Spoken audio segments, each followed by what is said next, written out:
آج ایک اور سابق وزیر اعظم جیل کی سلاخوں کے پیچھے پہنچ چکا ہے. کیا لگتا ہے آپ کو یہ مکافات عمل ہے, قانون کی حکمرانی ہے, یا پھر پولیٹیکل انجینئرنگ کہیں گے؟ یہ سب چیز ہے. اچھا, اور اسٹوپیڈیٹی بھی ہے. کس کی؟ میں صرف آپ سے یہ کہنا چاہتا ہوں کہ کیا کیا ہے غلط. یہ کیا ہے نا کہ اس نے اپنا تحفہ کا جو حاصل کیا اس کو الیکشن کمیشن میں ڈکلیئر نہیں کیا, مگر ایف بی آر کو تو کر دیا. نہیں, لیکن F B R public domain میں نہیں آتا نا. ایف بی آر میں جو اثاثے ظاہر ہوتے ہیں وہ تو جو اثاثے الیکشن کمیشن میں ڈکلیئر کرنے ہوتے ہیں وہ پبلک ڈومین میں آتے ہیں, اور اس وجہ سے ان پر بددیانتی کا الزام ہے. ہاں, تو پبلک کے ڈومین میں نہیں کیا, غلط کیا. بالکل صحیح, ٹیکنیکلی وہ لا کو انفرنج کیا ٹیکنیکلی, مگر نقصان جو ہوتا ہے کہ گورنمنٹ کو ٹیکس نہ ملے, جو توشہ خانے میں ٹیکس, توشہ خانہ نہیں, جو ٹریجری میں ٹیکس نہ جائے, وہ تو نہیں کیا. ہم آپ کا اور میرا کوئی نقصان اس سے نہیں ہوا. ہاں ضرور ہمیں یہ نہیں پتا چلا کہ اس نے گھڑی کتنے کی بیچی. مگر میں آپ سے یہ پوچھنا چاہتا ہوں, کیا وہ دوسرے لوگوں نے الیکشن کمیشن کو اور توشہ خانہ کو دونوں کو ڈکلیئر کیا تھا؟ اور یہ جو 400 لوگ پکڑے گئے تھے پینا میں جن میں نام نکلا, ان کا کیا ہوا؟ اور جو لوگ توشہ خانہ سے گاڑی واڑیاں لے گئے جو نہیں لے جانا تھا, ان کا کیا ہوا؟ اچھا, اس پہ وہ یہ آرگیومنٹ دیتے ہیں کہ ایٹ لیسٹ ریٹین تو کیا نا انہوں نے, چیئرمین تحریک انصاف نے تو بیچ دیے, اور ابھی تک کس کو بیچے وہ بھی سامنے نہیں آیا. ریٹین, واہ, چلے بڑی اچھی بات ہے. آپ مجھے دے دیں 4-6 گاڑی, میں ریٹین کر لوں گا ضرور, ڈونٹ وری, میں قسم کھاتا ہوں نہیں بیچوں گا. واہ, یہ ریٹین کرنا اور استعمال کرنا آپ کی بچت نہیں ہوتی ہے کیا؟ ہم لوگ کیا جوونائل ہیں ہم؟ دیکھیے, کہنے کی بات یہ ہے کہ اسپرٹ آف دا لا کو انہوں نے وائلیٹ نہیں کیا, لیٹر آف دا لا کو ضرور عمران خان نے وائلیٹ کیا, مگر اس کا معنی یہ ہے کہ اس لیے کہ letter of the law violated ہوا ہے بٹ ناٹ دا اسپرٹ, آپ ایک ملک کو کنولسو چینجز میں ڈال دیں. میں جاننا چاہتا ہوں, اگر ٹریفک لائٹ لال بتی اگر اٹکی ہو تو آپ ادھر کھانا کھانے کی انتظام کریں گے جب تک وہ آ کے ٹھیک کیا, یا آپ کہیں گے اجازت لیں گے یا نہیں لیں گے؟ آپ کہیں گے میں جا رہا ہوں تھرو دا ریڈ لائٹ, قانون کے خلاف ورزی ہے مگر وہ خراب ہو گیا, میں نہیں ٹھہر سکتا. دیکھیے, for God sake use some sense. اور جو دوسرے لوگ ہیں جو آپ کہتے ہیں استعمال کرنے کے لیے لے گئے اپنے نام پہ, تو وہ استعمال کرنے کے بعد کیا کرتے؟ وہ واپس دے دیتے توشہ خانہ کو, گورنمنٹ کو کہتے اتنے پیسے میرے بچے ہیں, ٹیکس کاٹ لے میرے سے. یا فار گاڈ سیک, دیکھیے سیدھی سادی بات کریں. بات اصل یہ ہے کہ اس نے غلطی ضرور کی قانون کی, مگر I say he did not violate the spirit of the law. اور ایسا سزا ایک آدمی کو دینا ایسے موقع پاکستان کے تاریخ میں, آپ بتانا چاہتے ہیں کہ آپ انصاف کرتے ہیں؟ بھٹو کا آپ بتانا چاہتے ہیں کہ انصاف ہوتا ہے؟ خود لوگ جو بھٹو کو بھیجا ہے, چڑھایا ہے سودی پہ, وہ کہتے ہیں نہیں انصاف ہوا اس کے.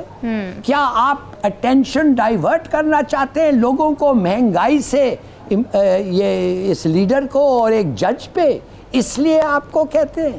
اب دیکھیں گے کہ پارٹی کو بھی بین کرتے ہیں کہ نہیں. وزیر اعظم شہباز شریف نے یہ اعلان کر دیا ہے کہ 9 اگست کو اسمبلیاں تحلیل کر دی جائیں گی, جس سے یہ تو کنفرم ہو گیا ہے کہ موجودہ حکومت مزید اس سیٹ اپ کو پرولونگ نہیں کرنا چاہتی. مگر نگران سیٹ اپ کتنا پرولونگ ہوگا, اس پر سوالیہ نشان لگ گیا ہے, کیونکہ آج مشترکہ مفادات کونسل کے اجلاس میں نئی مردم شماری کی متفقہ طور پر منظوری دے دی گئی ہے, جس کے بعد اب الیکشن نئی مردم شماری کے تحت ہوں گے.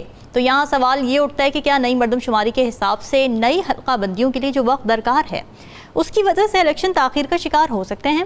اور یہ بھی کہ بار بار مردم شماری پر حکومت کی یو ٹرن لینے کی کیا وجہ ہے؟ کیا اب نون لیگ بھی یہ چاہتی ہے کہ الیکشن وقت پر نہ ہو؟ یہی سوال اپنے تجزیہ کاروں کے سامنے رکھتے ہیں. ہلالی صاحب کیا سمجھتے ہیں آپ, کیا چل رہا ہے یہ مردم شماری کے معاملے پر, اور اب کیا ڈیلے آپ ہوتا دیکھ رہے ہیں الیکشن کو اس وجہ سے؟ میں ڈیلے پتہ نہیں ہوگا یا نہیں، مگر ایک ضرور چیز ہے کہ وہ آپشن رہنا چاہیے ڈیلے کا.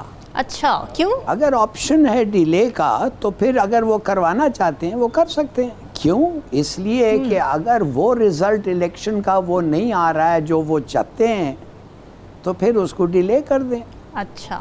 اور جب ڈیلے ہوگا تو لوگ کہتے ہیں جیسے ہر پاکستان کے الیکشن میں ہوتا ہے تھوڑی سی پولیٹیکل انجینئرنگ بھی ہو جائے گی. تھوڑی سی، ٹھیک ہے. تو اس لیے ان کو ضروری ہے تھوڑی کے مطلب دیکھیے 80% تو اس وقت لگتا ہے کہ ان لوگ جو یہ نہیں چاہتے ہیں ان کے ہاتھ میں 80% ووٹ ہے.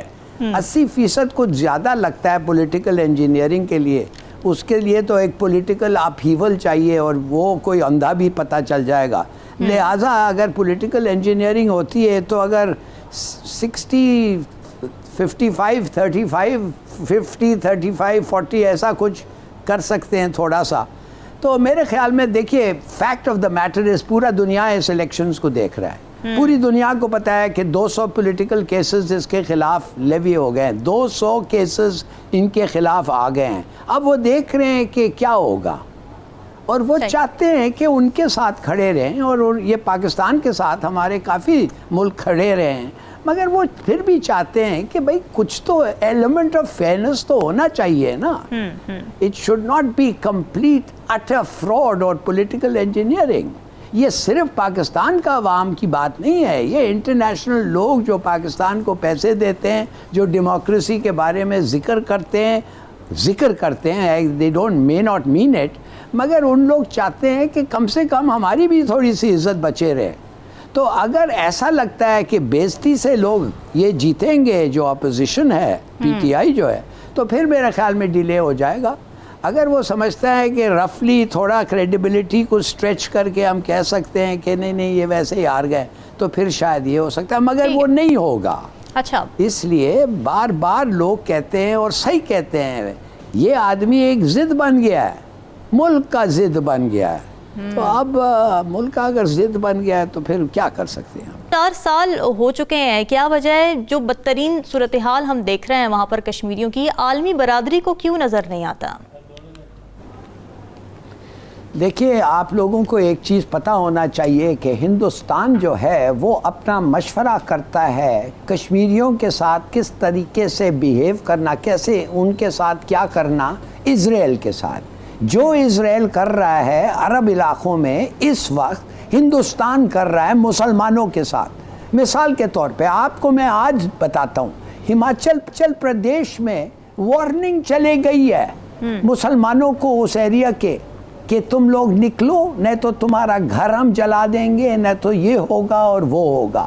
یہی باتیں جو ہیں سیٹلرز کو یہ عربز کو کہا جاتا ہے جب اسرائیلی آرمی آتی ہے اور ان کے خلاف حماقتیں کرتی ہے اور ان کو نکالتی ہے، ان کے مارتی ہے، ان کے گھر جلاتی ہے اور ان کو ڈسپوزیس کرتی ہے. تو خدا کے لیے یہ سمجھیں. اور آپ اگر سمجھتے ہیں انٹرنیشنل کمیونٹی کچھ نہیں کرتا، انٹرنیشنل کمیونٹی ہندوستان کو تکلیف دے گا ہمارے لیے، مسلمانوں کے لیے. آپ سمجھتے ہیں ہندوستان کو انٹرنیشنل کمیونٹی تکلیف دے گی جب ان کا ٹریڈ ہے اتنا، ان کے انویسٹمنٹس ہیں اتنا؟ کیا بات کر رہی ہیں بی بی، خدا کے لیے بھول جائیں. یہ ایک نیا دنیا بن رہا ہے، یہ آپ دیکھیں گے کہ ہندوستان کیا کیا نہیں کر سکتا ہے کشمیریوں کے ساتھ، اور ایک چو نہیں نکلے گا یو این سے یا امریکہ سے. تو گیٹ یوز ٹو اٹ. آپ کو اگر کچھ کرنا ہے، مثال کے طور پہ ہماچل پردیش میں اگر آپ کو وہ مسلمانوں کو کہنا ہے کہ جو ہوگا ہم آپ کے ساتھ ہیں، یہ کافی نہیں ہے. یا تو کہیں کہ آؤ ادھر پناہ لو، اور وہ آپ کر نہیں سکتے. وہ ہندوستان اگر خالی ہو جائے آپ کدھر رکھیں گے ہندوستان کے مسلمانوں کو؟